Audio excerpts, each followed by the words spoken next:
परमेश्वर की हुजूरी में बैठ जाओ अपने शरीर में, और मेरा विश्वास है आत्मा में आप मेरे साथ खड़े हैं। उठाओ अपने हाथों को और बोलो, जितना वचन आज मैं सुनूं 100 गुना फलों को लेके आऊं। पहला शमूएल उसका 22 अध्याय उसकी 1 आयत को मैं पढ़ूंगा। उसमें लिखा, दाऊद वहां से चला और बचकर अदुल्लाम की गुफा में पहुंच गया। ये सुनकर उसके भाई वरन उसके पिता का समस्त घराना वहां उसके पास आया, और जितने संकट में पड़े थे, जितने ऋणी थे यानी कर्जाई थे, जितने उदास थे, वो सब उसके पास इकट्ठे हुए और वह उनका प्रधान हुआ। और कोई 400 पुरुष उसके साथ हो गए। सब बोलो आमीन। इसको पढ़ने के बाद पहला कुरिन्थिया 1 उसकी 9 आयत को मैं पढ़ूंगा।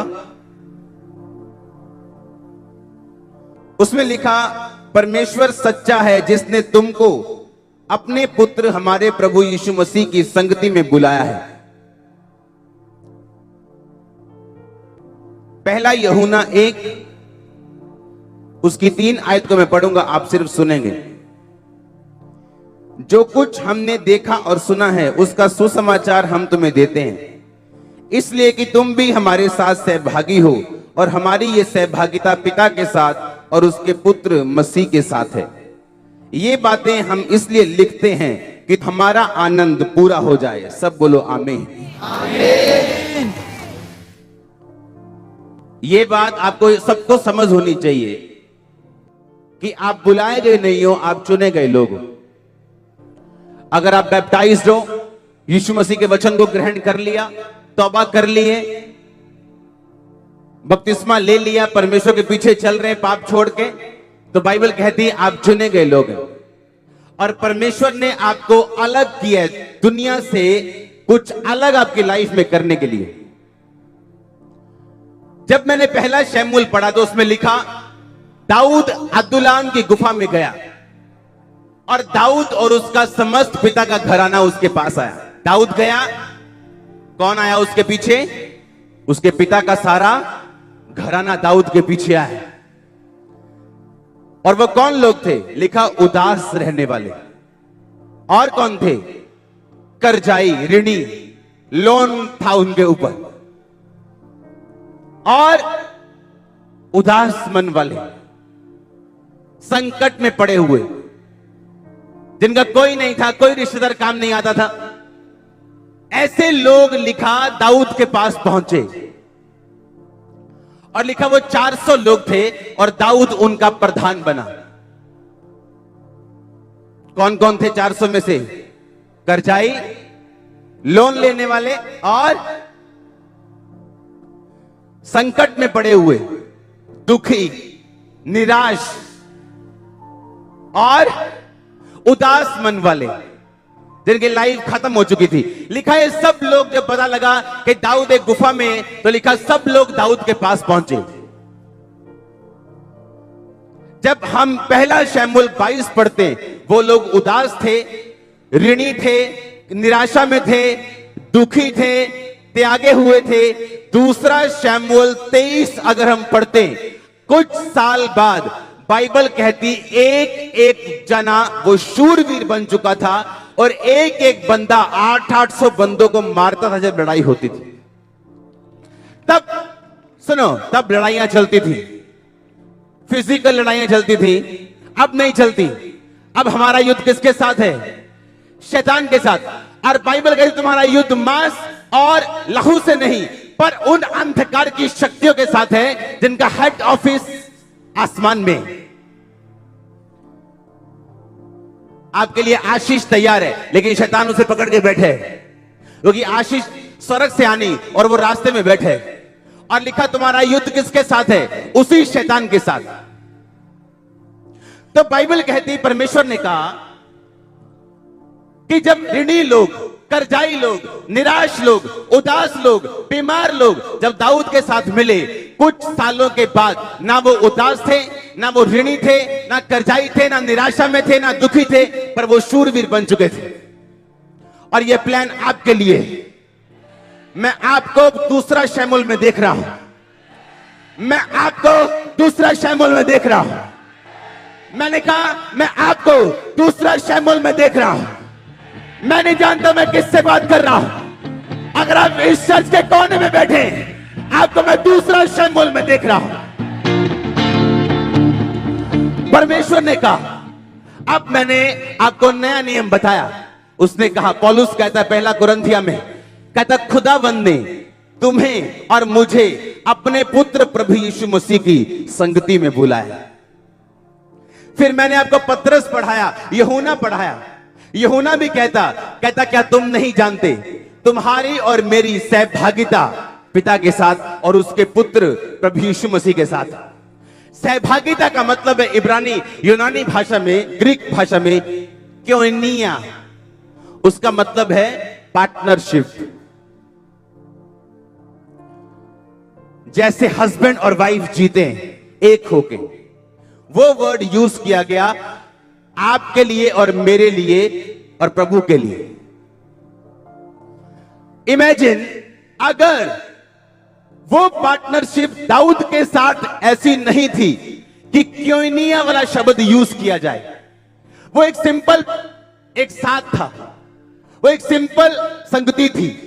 अगर एक सिंपल संगति उनको कर्जे से बाहर निकाल के योद्धा बना सकती, तो ये संगति क्या करेगी? आप ये इमेजिन करो, अगर वो एक नॉर्मल संगति उनको पहला शैमुएल 22 में जो ऋणी थे, दुखी थे, निराश थे, उदास थे, उनको दूसरा शैमुएल में दाऊद के शूरवीर और योद्धा बना सकती। इमेजिन, यूहन्ना कहता खुदा का दास, खुदा का प्रेरित, जो खुदा के छाती पे ऐसे बैठता था, कहता तुम्हें भी उसने अपनी संगति में बुलाया, पार्टनरशिप में, अपने साथ रहने के लिए, अपने साथ खाने के लिए, अपने साथ पीने के लिए। आपका हस्बैंड प्रभु यीशु मसीह, आपका भी हस्बैंड प्रभु यीशु मसीह। आमीन। उसने कहा मैं तुम्हें इतना क्लोज लेके आना चाहता हूं। जब नींव खराब हो जाए, जितना मर्जी पैसा लगा लो, अच्छी लकड़ी लगा लो, अच्छा पेंट कर लो, वो घर ढह जाता है और आप बोलते हो मेरे साथ ऐसा क्यों हुआ। फिर आप रोते हो मेरे साथ ऐसा क्यों हुआ, मैंने इतना अच्छा पेंट लगाया, मैंने इतना अच्छा ये किया, मैंने इतना अच्छा पीओपी लगाया, प्लास्टर किया, ये किया, लेकिन ऐसा क्यों हुआ। लोग रोते हैं मेरा पति ऐसा क्यों है, कुछ पति रोते हैं मेरी वाइफ ऐसी क्यों है, मेरा पार्टनर ऐसा क्यों है, क्योंकि हम एक गलत जगह के ऊपर हैं। उसने कहा जब तुम्हारी नींव ठीक हो जाएगी, तुम्हारा ऊपर का मकान ठीक हो जाएगा। और हम बुलाए गए, ये सब कुछ बाद की बातें हैं। ये फैमिली ब्लेसिंग, ये फाइनेंशियल ब्लेसिंग, ये दुनियावी ब्लेसिंग, ये बाद की चीजें। पहली चीज है रिलेशनशिप क्राइस्ट के साथ मेंटेन करना,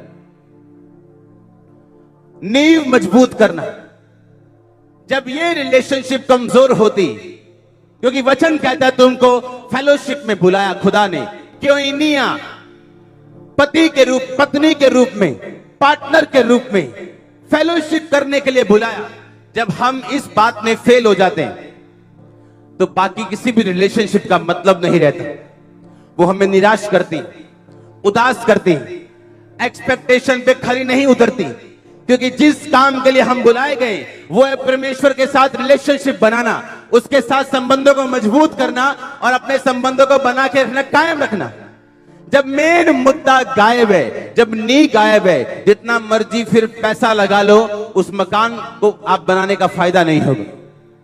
वो ढहेगा, आप दुखी होंगे उस बिजनेस के लिए, अब बच्चों के लिए, वाइफ के लिए, हस्बैंड के लिए, भाई के लिए, बहन के लिए आप दुखी होंगे फिर। और परमेश्वर आपको कहता है दुखी होने की जरूरत नहीं, अपनी नींव ठीक कर, क्योंकि तुम मेरे साथ रिलेशनशिप करने के लिए पहले बुलाया गया, पहले तू मेरे साथ संगति में बुलाया गया, बाकी सब काम बाद में।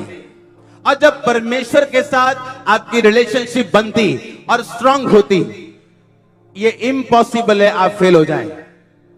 अपने फाइनेंस में, अपनी फैमिली में, अपनी लाइफ में, सेहत में, किसी भी चीज में मैंने कहा ये इम्पॉसिबल आप फेल हो जाएं। परमेश्वर ने कहा मैंने तुम्हें अपनी संगति में बुलाया। अगर आप पार्टनर के साथ हैं, अगर आप अपनी वाइफ को चीट करें तो खुदा आपको छोड़ता नहीं। परमेश्वर कहता मैं तेरे साथ उसी पार्टनरशिप में हूं, तो मुझे छोड़ और किसी को खुदा मत कहना, नहीं तो तुम मेरे साथ पार्टनरशिप में गलत है। हां, उसने कहा तुम वाइन मत पीना। उसने कहा पर पवित्र आत्मा से भरपूर होते जाना। हालेलुया। परमेश्वर नहीं चाहता आपकी लाइफ में कोई भी चीज प्रथम स्थान में रहे। वो आपका लस्ट हो, वो आपका भाई हो, वो आपकी कोई भी चीज हो, पैसा हो। उसने कहा मुझे प्रथम स्थान पे रखना। जब परमेश्वर के साथ आपका संबंध कायम होता है, ना तो कर्जा रहता है, ना आप उदास रहते, ना आप दुखी रहते। मैंने कहा ये चीजें होती और हायर मेजर में होती, क्योंकि अगर दाऊद के लोग इन चीजों से बाहर आए, जो पुराने नियम का दाऊद था, जब हर एक के ऊपर आत्मा नहीं उतरता था, जब लिमिटेड ग्रेस थी, अब जो अबंडेंस ग्रेस का टाइम है, अब जब बहुतायत के अनुग्रह का टाइम है, सोचो अब जो लोग परमेश्वर के साथ संगति करेंगे क्या होगा उनके साथ। इमेजिन करो, इमेजिन करो अगर आप उसके साथ पार्टनरशिप में जाएंगे, आप उससे रोज प्रार्थना करेंगे, आप हिलेंगे नहीं, अड़े और खड़े रहेंगे। जब परमेश्वर नहीं बोलता तब भी वो कुछ बोल रहा होता है, जब वो प्रार्थना का जवाब नहीं देता तब भी वो कुछ कह रहा होता है। वो आपके दिमाग को देख रहा होता है, आपके दिल को देख रहा होता है। क्या आपकी सहभागिता उसके साथ सच्ची है, वो ये देख रहा होता है। क्या आप जेन्युइन हैं, वो देख रहा होता है। परमेश्वर आपके कर्जों को यूज करता है आपको अपने पास बुलाने के लिए। वो आपके दुखों को यूज करता है, आपके निराशा को इस्तेमाल करता है। वो आपकी चीजों को यूज करता है आपको संगति में लेके आने के लिए। और जब आप एक बार संगति में आ गए और आपने वचन समझ लिया, तब आप और आपका परमेश्वर, आप उस वॉक पे, उस डिवाइन ईश्वरीय वॉक पे जाते हो। उस वॉक में दुनिया की हर उत्तम चीज आपके साथ रहती है, पर उस वॉक में निराशा भी आती है। उस सैर में आपको दुखों का सामना भी करना पड़ता है, उस सैर में फिर निराशा भी आती है, दुख भी आते हैं। लेकिन एक समय आएगा, मैंने कहा एक समय आएगा, आप जहां जाएंगे वहां ब्लेसिंग होगी। आप उठेंगे तो ब्लेसिंग से उठेंगे, सोएंगे तो ब्लेसिंग से सोएंगे। आमीन। शिशोची चर्च, मैं आज तक ऐसे लोगों से नहीं मिला हूं, कम लोग मिला हूं जो मेरी तरह निराश थे 2004 की तरह। आपको नहीं मालूम आत्महत्या करने का के करीब पहुंचना, इसका महसूस क्या होता है। अपनी फैमिली को देखना दूर से और ये सोचना कि कल ये दोनों मुझे जब नहीं देखेंगे कैसा रोएंगे। आपको नहीं मालूम ये फीलिंग, बहुत कम लोग जानते होंगे। और बीमारियां रहना, डॉक्टर से इलाज ना होना, कुछ भी आपके सामने नजर ना आना, और आपको मालूम हो कि यीशु मसीह कोई जीवित परमेश्वर है जो मुझे समझ सकता है, जो मुर्दा नहीं, जो मेरी प्रार्थना सुन सकता है, जो किसी धर्म का नहीं, जो यीशु मसीह धार्मिकता का है। उस दिन उसको फॉलो किया, आज कुछ प्रॉब्लम नहीं, वो सब खत्म हो चुके हैं। सेम अनॉइंटिंग आपकी लाइफ के ऊपर है। शैतान जानता है, उसे मालूम है कि एक बंदा अगर संगति में घुस गया, डिवाइन असाइनमेंट में घुस गया, ये सेम रहने वाला नहीं। उसे मालूम है, वो कोशिश करता है उस असाइनमेंट से लोगों को परे करने की। उसे मालूम है यहां जो ये पा जाएगा, इसको मैं जाता नहीं पाए। हालेलुया। क्योंकि जब जब आप प्रार्थना करेंगे, खुदा एक आदमी भेजेगा आपके पास, और ये बिब्लिकल है। जब जब आप प्रेयर करेंगे, आप प्रार्थना करेंगे, आप अपने आप को चर्च में बैठा हुआ प्रार्थना का उत्तर पाते हुए देखेंगे। आपको संगति में बुलाया गया, आप उसकी वाइफ हैं, आप जीसस क्राइस्ट की वाइफ। उसने कहा तू मेरी वाइफ, तेरा और कोई पति नहीं, तू मेरी वाइफ, तू मेरी संगति में बुलाई गई। अगर दाऊद की संगति के लोग शूरवीर बन सकते हैं, मैं तेरा क्या हाल करूंगा। अगर अगर अगर एक दास की संगति में लोग ऐसे हो गए, तो परमेश्वर ने कहा मेरी संगति में तुम कैसे हो गए। आप परफ्यूम की दुकान पे जब काम करते हो, जब बाहर निकलते हो बिना परफ्यूम लगाए आपसे परफ्यूम की स्मेल आती है, क्योंकि सारा दिन आप सेंट के पास रहते हो। उसी तरह जब आप प्रार्थना में रहते हो, परमेश्वर की संगति में रहते हो, आपको बताने की जरूरत नहीं परमेश्वर आपके साथ है या नहीं, लोग स्मेल ले लेंगे ये खुदा इसके साथ है। ओ यस, मैंने कहा आपको बताने की जरूरत नहीं पड़ेगी मैं क्रिश्चियन हूं, वो आपको देखेंगे और समझ आएंगे आप क्रिश्चियन हैं। आप तैयार हैं? आप तैयार हैं सीरियस रिलेशनशिप में जाने के लिए? कुछ लोग व्यभिचारी होते हैं, वो इकट्ठी रिलेशनशिप में होते हैं, उसके साथ भी, और परमेश्वर कहता व्यभिचारियों की बेइज्जती इस दुनिया में कभी खत्म नहीं होगी।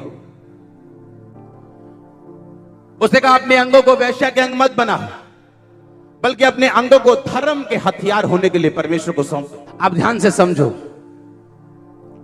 जैसे आप संगति में जाते हैं, हां, जैसे एक मोबाइल चार्जर की संगति में जाता है, क्या होता है फिर वो?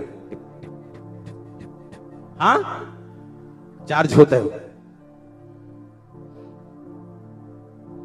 किसी को सिर दर्द है, ये 1 नंबर की बीमारी है। कितने नंबर की? 1 नंबर। किसी को माइग्रेन है, ये 5 नंबर की बीमारी। हाँ, किसी को उसके ऊपर रीढ़ की हड्डी के रोग है, ये 15 नंबर की बीमारी। किसी को कैंसर है, ये 25 नंबर की बीमारी। हाँ, अब मान लो आपको अपने किसी दूर बैठे रिश्तेदार के साथ 1 घंटा बात करनी, आप कम से कम 15 मिनट फोन चार्ज करोगे। आपको मालूम है मेरे को 1 घंटा बात करनी, मेरी बात जल्दी खत्म नहीं होगी, मेरे को बड़ी इंपॉर्टेंट चीजें समझानी, हाँ या ना? आप उसको 15 मिनट आधा घंटा चार्ज कर लो। पर अगर आपने चार्ज नहीं किया, आप हेलो हाई कर सकते हो। हेलो, कट गया। पेन जी कट गया फोन, समझे कि नहीं? अब आपकी प्रेयर आधा घंटा की, आप मत समझो आप 25 नंबर की बीमारी खत्म कर लो। आपके खाते में अगर 50,000 रुपए हैं, आप एटीएम लेके जाओगे, 75,000 निकालने की कोशिश करोगे, बोलेगा नहीं निकलेंगे। आप संगति में हो खुदाबंद की, कितने पवित्र टाइम में हो, कितनी प्रेयर लाइफ है, वो आपका डिपॉजिट बनाती, और जब फिर आपको यूज करना होता है आप निकाल सकते। अदरवाइज आपको जरूरत तो बहुत है 75,000 की हीलिंग की, क्योंकि आपके बच्चे छोटे हैं, पर वो निकलता नहीं। क्यों? आपने जमा नहीं की। 90% लोग ऐसे होंगे जो अपनी प्रेयर लाइफ में सीरियस तक नहीं। शैतानी लोग रात को जागते हैं, मसीह लोग 9 बजे सोते हैं, सुबह 8 बजे उठते हैं। आप ब्लेस कैसे हो सकते हैं? कैसे शैतान से फ्री हो सकते हैं? अगर आप उसकी संगति में बुलाए गए हो, आप टाइम स्पेंड करोगे उसके साथ। जितने मर्जी आप बिजी हो, आप बैठेंगे उसके साथ। अगर आपको डिपॉजिट ज्यादा किया तो ही विड्रॉल, तो ही आप ज्यादा निकाल सकते हो। डिपॉजिट तो 5 रुपए की है, निकालना 10 रुपए चाहते हैं। प्रार्थना तो 15 मिनट की, काम बड़े बड़े चाहते हैं। हमें जितना निकालना है अपने केस के हिसाब से, उतना डिपॉजिट करना पड़ेगा, उतना जमा करना पड़ेगा। यह संगति का दूसरा लेवल है। आमीन। कि अब संगति में तो आ गए हो, पर अब कितनी करते हो, कितने सीरियस हो, कितनी लाइफ को आपने मेंटेन किया हुआ। और अगर ये सीरियस वाली है तो आपका डिपॉजिट बढ़ता जाएगा, मिरेकल्स बढ़ते जाएंगे। जो रसवाली कभी 6 महीने में एक बार बाहर आती थी, और अब बाहर आ रही कॉन्टिन्यूस। आप जितना डिपॉजिट करेंगे उतना विड्रॉल करेंगे। और शैतान का काम है आपको प्रेयरलेसनेस में, आपको बिना प्रार्थना की जिंदगी में लेके जाना। उसे मालूम है संगति में, अब संगति में आ गया, पर अगर इसको चार्जर तो मिल गया, पर इसका बटन ऑन नहीं होने देना, क्योंकि अगर इसने चार्ज कर लिया ये बात करेगा। हालेलुया। अपने आप को बचा के रखो। उसने कहा उन अभिलाषाओं से बचाओ जो इस संसार में है, ताकि तुम सड़ाहट से छूट जाओ, तुम्हारी डेड बैटरी चार्ज हो जाए, तुम्हारा सड़ापन जीवित में बदल जाए, उस सड़ाहट से तुम छूट जाओ जो बुरी अभिलाषाओं से होती, लस्ट से होती। मार दो, कहता अपने अंगों को, शरीर को काबू में रखो, ताकि तुम सड़ाहट से छूट जाओ। अगर आप इस वर्ड को फॉलो करें, संगति में रहेंगे और सीरियस रिलेशनशिप में रहेंगे, आपको कोई चीज फिर निराशा दे नहीं पाएगी। एवरी अदर रिलेशनशिप, दूसरी हर रिलेशनशिप वो आपकी स्ट्रांग होगी। मैंने बेग करते देखा, ऐसे भीख मांग, पति को अपने पत्नी से, पत्नी को अपने पति से, बाप को अपने बेटे से, कि वो उसके साथ रहे, भीख मांग। क्यों? अगर खुदा के साथ रिलेशनशिप नहीं तो ये होगा, क्योंकि नींव कमजोर है, तुम मकान नहीं बना सकते। याद रखना, अगर प्रभु के साथ नाता पक्का है, गाटी पक्की, सल्यूट मारेंगे लोग।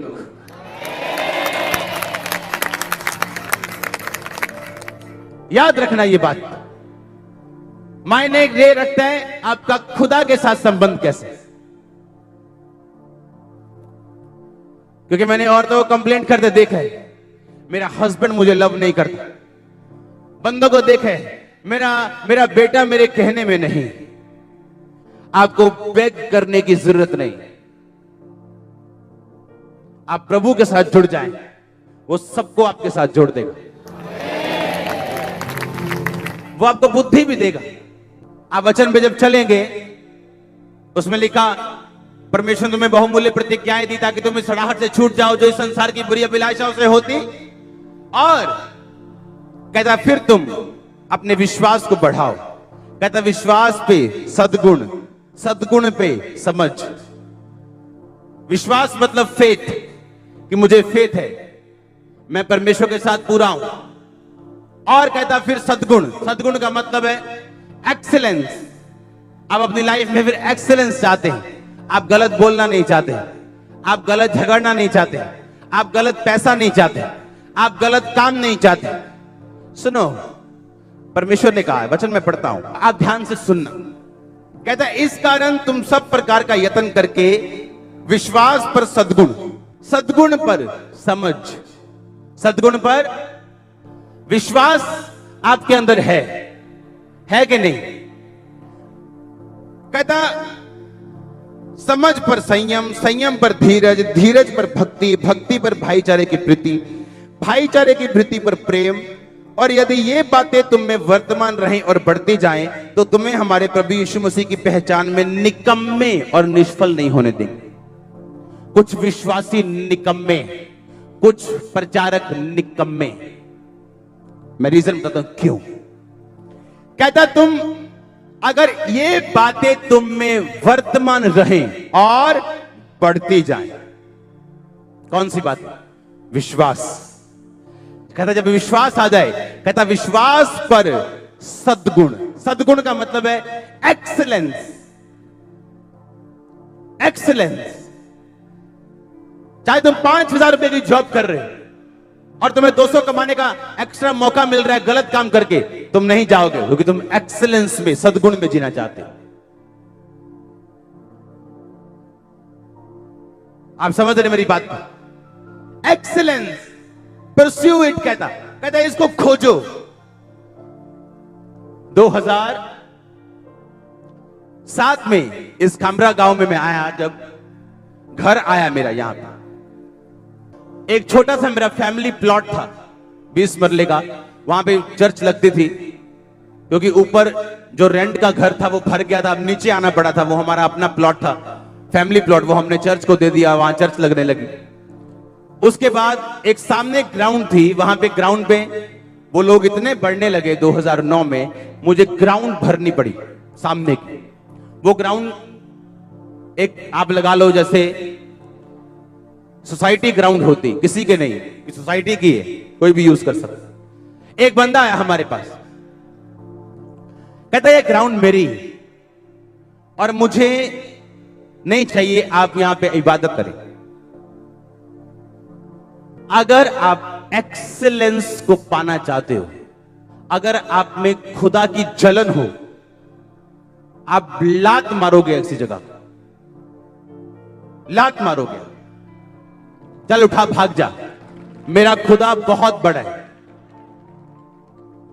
वो सिर्फ 26 मरले थी जगह, और हमने उससे कहा ओके, कोई बहस नहीं कि मुझे 6 महीने का टाइम दे दो जी, मैं केस कर दूंगा जी।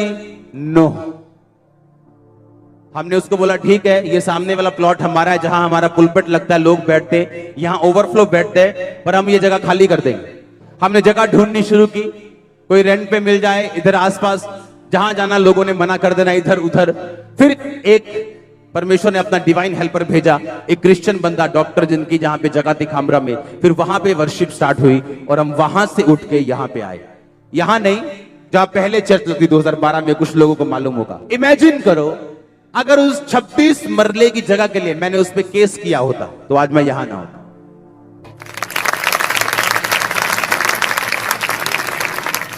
मैंने वो 26 मरले छोड़े, हां, आज मेरे पास 3700 मरले,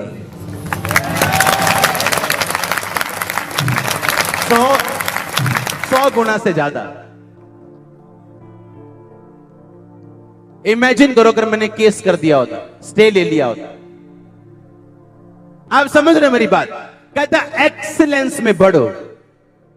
आप 100 रुपए पीछे मर नहीं सकते हो, ये 2-2 मरले के प्लाट के पीछे परमेश्वर को नीचा नहीं कर सकते हो। एक्सीलेंस में बढ़ो, खुदा पे भरोसा रखो। आमीन। एक्सीलेंस में मुझे और बढ़ना है, ये चीज सही करनी, ये चीज सही करनी, ये चीज सही। एक्सीलेंस में कहता सद्गुण में बढ़ो। ये हिंदी वाला वर्ड थोड़ा सा प्यारा सा लग रहा है, सद्गुण, पर ये ऐसा है नहीं। कहता एक्सीलेंस। हमें अविश्वासी को बताना है हमारा खुदा पावरफुल है। तो 26 मरले लेने आया, डोंट वरी। और आज भी हमारे उसके साथ दोस्ती है, कोई लड़ाई नहीं, प्यार करते हम। वो भी ध्यान दे देगी यार, एक बार बोला इनको, लोग इनके हैं, मेजॉरिटी इनकी है, हमें एक बार भी नहीं बोला कि नहीं हमें जगह दे दो। No, never, never. ये शेम है मैं किसी को बोलूं, नेवर, नेवर, नेवर, नेवर। मैं किसी के 26 मरले रख के अपने 3700 मरले गंवाना नहीं चाहता था। और अभी तो शुरुआत हुई, the best is coming next. और लोग नहीं जानते कलीसिया बढ़ती कैसे, लोग नहीं जानते कैसे परमेश्वर आपकी फेथफुलनेस को देखते हैं, वो कैसे आपको बढ़ाते हैं, वो कैसे आपको प्यार करते हैं। लोगों को नहीं मालूम हम पीछे क्या करते हैं। वो कर्म होते हैं ऐसे, वो ऐसे स्टेप होते हैं जो परमेश्वर आपको बढ़ाते हैं। लोग बोलते भीड़ है जी, खामरा भीड़ ही है जी। अरे परमेश्वर भीड़ नहीं भेजता जब तक उसको उस अगुए पे फेथ ना हो। वो आपसे वो प्यार करता है। हालेलुया। एक्सीलेंस वर्क में, काम में, असाइनमेंट में एक्सीलेंस। उसके बाद क्या कहता? कहता विश्वास पे सद्गुण, सद्गुण पर समझ। इंग्लिश में लिखा नॉलेज। इसके पहले बाब के दूसरी लाइन में लिखा प्रभु की पहचान। नॉलेज के द्वारा तुम अनुग्रह और शांति में बढ़ो। वो नॉलेज और ये नॉलेज में फर्क है। वो नॉलेज है एपिग्नोसिस, यानी ऐसी नॉलेज जो खुदा की है। ये नॉलेज है जो ये बोल रहा है सद्गुण पर समझ। ये समझ है ग्नोसिस। ग्नोसिस का मतलब है संसारिक समझ। क्या मतलब है? कहता विश्वास रखो, एक्सीलेंस परस्यू करो। फिर क्या कहता? समझ रखो। आमीन। समझ रखो। अपने बच्चों के साथ समय बिताना है जब वो छोटे हैं। 15 साल के होने के बाद नहीं आप उनको मोल्ड कर सकते। ये क्या है? समझ।